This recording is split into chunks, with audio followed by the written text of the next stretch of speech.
and recognize that value isn't arbitrary or dogmatic, that we can observe it in the world, we can identify the things of value.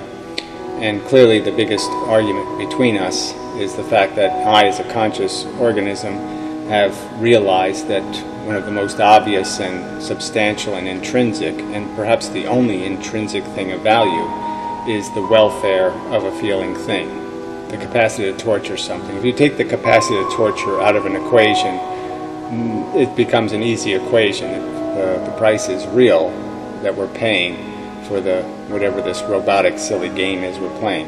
First, do no harm. So first find out what the harm part is and say, well, let's try to get rid of the harm part. And then you can maximize the good part.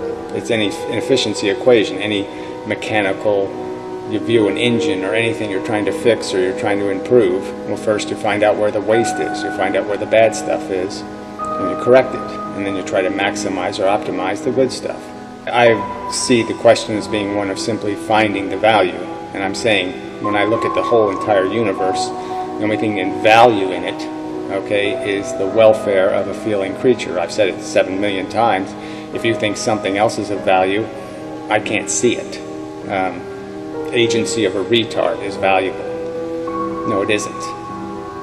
I don't see anything else of value, but the end result of torture, not torture, and that you can't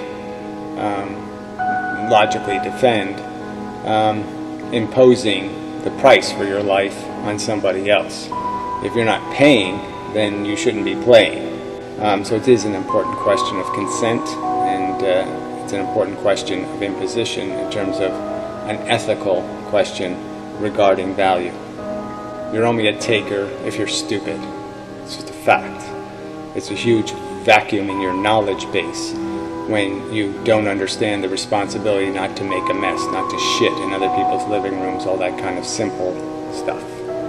And life is essentially a bad game. It's a game built on this idea of insane competition for the glory of standing on a mountain for a moment and then being one of the bloody bodies, the skeletons at the bottom of the ditch.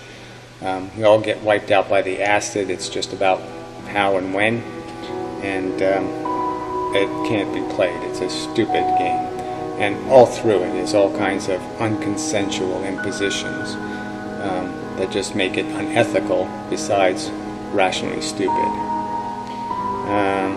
And that's the fundamental argument here, and that will be the truth in the end, in my opinion. The truth will be understood by people who acquire any kind of significant knowledge about what their psychology is doing to them and how they're just playing out a silly addiction.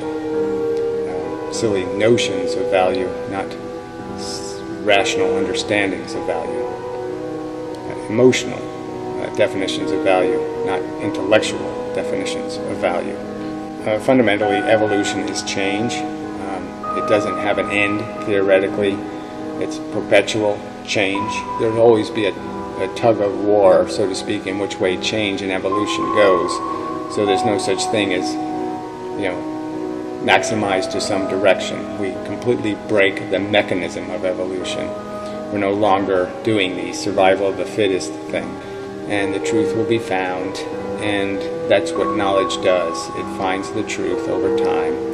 And that's what's been going on for 10,000 years of human existence.